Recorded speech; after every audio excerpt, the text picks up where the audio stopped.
જય દ્વારકાધીશ વિદ્યાર્થી મિત્રો, આ વિડીયોની અંદર આપણે અસાઇનમેન્ટ બુક 2025 એટલે કે જાન્યુઆરી દ્વિતીય પરીક્ષા ધોરણ 11ના જે અગત્યના પ્રશ્ન જવાબો છે એમાંના આપણે વાણિજ્ય વ્યવસ્થા એટલે કે બીએના વિભાગ બી જે તમને કુલ 5 પ્રશ્નો પૂછાય છે, દરેકના 1-1 માર્ક છે. એ વિભાગ બીના પ્રશ્ન જવાબ ઉપર આપણે આ વિડીયોની અંદર ચર્ચા કરશું. બીજું તમને કહી દો મિત્રો કે જો તમે હજુ અમારી ચેનલ સબસ્ક્રાઈબ ન કરી હોય તો સબસ્ક્રાઈબ કરો, વિડીયોને લાઇક કરો અને શેર કરો, જેથી તમે અમારા આવનારા વિડીયો પણ મેળવી શકો. પ્રકરણ 1ની અંદર પ્રશ્ન 1 છે, બિન આર્થિક પ્રવૃત્તિમાં કયો ઉદ્દેશ હોતો નથી? તો બિન આર્થિક પ્રવૃત્તિમાં આર્થિક લાભ, નાણાકીય વળતર કે આર્થિક ઉપાર્જનનો કોઈ ઉદ્દેશ હોતો નથી. બીજું, વેપાર અને વાણિજ્યને કઈ પ્રવૃત્તિઓ સમગ્ર વિશ્વમાં જીવંત રાખે છે? તો વેપાર અને વાણિજ્યને આર્થિક પ્રવૃત્તિઓ સમગ્ર વિશ્વમાં જીવંત રાખે છે. ત્રીજું, પ્રાથમિક ઉદ્યોગ અને ગૌણ ઉદ્યોગને કયા ઉદ્યોગ મદદગાર બને છે?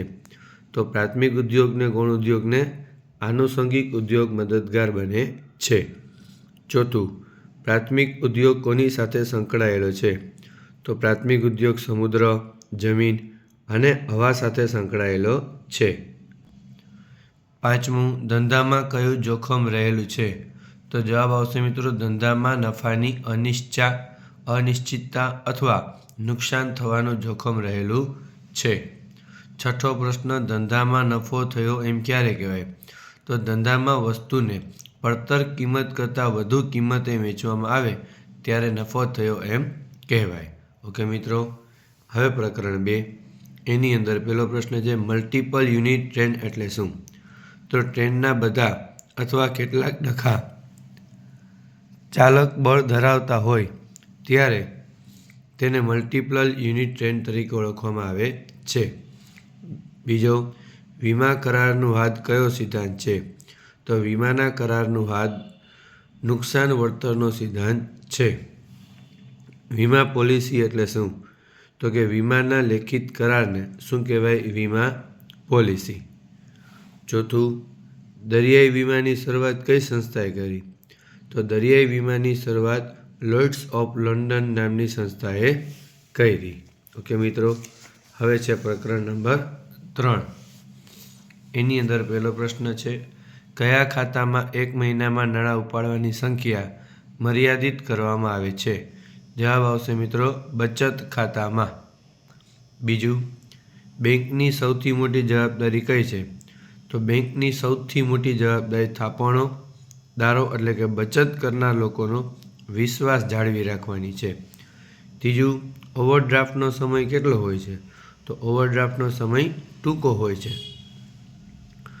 ચોથું, બેંકે અનામતની રકમ આરબીઆઈના નિયમ મુજબ ક્યાં રોકવાની હોય છે? તો બેંકે અનામતની રકમ આરબીઆઈના નિયમ મુજબ કુલ ડિપોઝિટની અમુક રકમ સરકારી જામીનગીરીઓમાં રોકવાની હોય છે. પ્રકરણ નંબર 4, હેન્કિંગ એટલે શું? તો માહિતીના સંદર્ભમાં ખૂબ જ અગત્યની માહિતીની સ્વાર્થી હેતુઓ કે માત્ર આનંદના હેતુથી ચોરી કરવી કે બદલી કરવી એટલે હેન્કિંગ. બીજો, માહિતી સંચાર કયા સ્વરૂપે થતો હોય છે? તો શાબ્દિક માહિતી સંચાર માહિતીની લેખિત કે મૌખિક સ્વરૂપની લેવડ દેવડથી થતી હોય છે. ત્રીજું, એન્ટરપ્રાઇઝ વેનનું ઉદાહરણ આપો. ભારતીય રેલવે સમગ્ર દેશમાં તેમની કચેરીઓમાં કોમ્પ્યુટર્સને જોડે છે, તેને એન્ટરપ્રાઇઝ વેનનું ઉદાહરણ કહે છે. ચોથો, ઇન્ટરનેટના બીજા નામ. ઇન્ટરનેટના બીજા નામ છે the net, information super highway અને સાયબર સ્પેસ. પાંચમું, માહિતી સંચારમાં શેનું આદાન પ્રદાન થાય છે? તો માહિતી સંચારમાં માહિતી, ખ્યાલ, સંવેદનાઓ, લાગણીઓ કે સૂચનાઓનું 2 કે તેથી વધુ વ્યક્તિઓ વચ્ચે આદાન પ્રદાન થાય છે. પ્રકરણ 5, હિન્દુ અવિભક્ત કુટુંબમાં પેઢીની કર્તાની જવાબદારી કેવી હોય? તો હિન્દુ અવિભક્ત કુટુંબની પેઢીમાં કર્તાની જવાબદારી અમર્યાદિત હોય છે. બીજો, વૈયક્તિક માલિકીમાં માલિકની જવાબદારી કેવી હોય? તો વૈયક્તિક માલિકીમાં માલિકની દેવું ચૂકવવાની જવાબદારી અમર્યાદિત હોય છે. ત્રીજો, ભાગીદારી પેઢીમાં નિર્ણય કઈ રીતે લઈ શકાય છે? તો ભાગીદારી પેઢીમાં નિર્ણયો બધા ભાગીદારો વચ્ચે ચર્ચા વિચારણા કરી લાભાલાભનો વિચાર કરી લેવાય છે. ચોથું, ભાગીદારી પેઢીનું સંચાલન કોણ કરે છે? તો ભાગીદારી પેઢીનું સંચાલન બધા ભાગીદારો સંયુક્ત રીતે કરી શકે છે, તેમજ કોઈ એક કરતાં વધારે ભાગીદાર પણ સંચાલન કરી શકે છે. પાંચમું, હિન્દુ અવિભક્ત કુટુંબ પેઢીનું અસ્તિત્વ કયા દેશમાં જોવા મળે છે? તો હિન્દુ અવિભક્ત કુટુંબ પેઢીનું અસ્તિત્વ ભારત અને નેપાળમાં જોવા મળે છે. ઓકે મિત્રો, પ્રકરણ નંબર 6. સહકારી મંડળીમાં વ્યક્તિઓ શા માટે જોડાય છે? તો સહકારી મંડળીમાં વ્યક્તિઓ પોતાના આર્થિક હિતના સંવર્ધન માટે જોડાય છે. બીજું, સહકારી મંડળીને કાયદેસરનું અલગ અસ્તિત્વ ક્યારે મળે છે?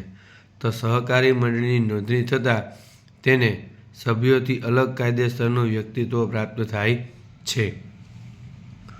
ત્રીજું, કંપની કેવી વ્યક્તિ છે? તો કંપની એ ધારાસજ્જિત કૃત્રિમ વ્યક્તિ છે. ચોથું, કંપની પોતાની ઓળખ શાના દ્વારા દર્શાવે છે? તો કંપની પોતાની ઓળખ સામાન્ય મહોર દ્વારા દર્શાવે છે. છઠ્ઠું, એક વ્યક્તિની કંપની એટલે શું? એક વ્યક્તિની કંપની એટલે એવી કંપની કે જેમાં એવું એક વ્યક્તિ સભ્ય તરીકે હોય એવી ખાનગી કંપની.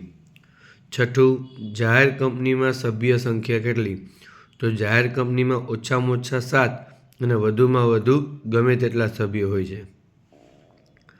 સાતમું, કંપનીનું સંચાલન કોણ કરે છે? કંપનીનું સંચાલન કંપનીના શેરહોલ્ડરે ચૂંટેલા પ્રતિનિધિઓ દ્વારા થાય, જેને સામૂહિક રીતે સંચાલક મંડળ તરીકે ઓળખવામાં આવે છે. આઠમું, સહકારી મંડળીની નોંધણી કોની સમક્ષ કરાવવાની હોય છે? તો સહકારી મંડળીની નોંધણી સહકારી મંડળીના રજિસ્ટ્રાર સમક્ષ કરાવવાની હોય છે.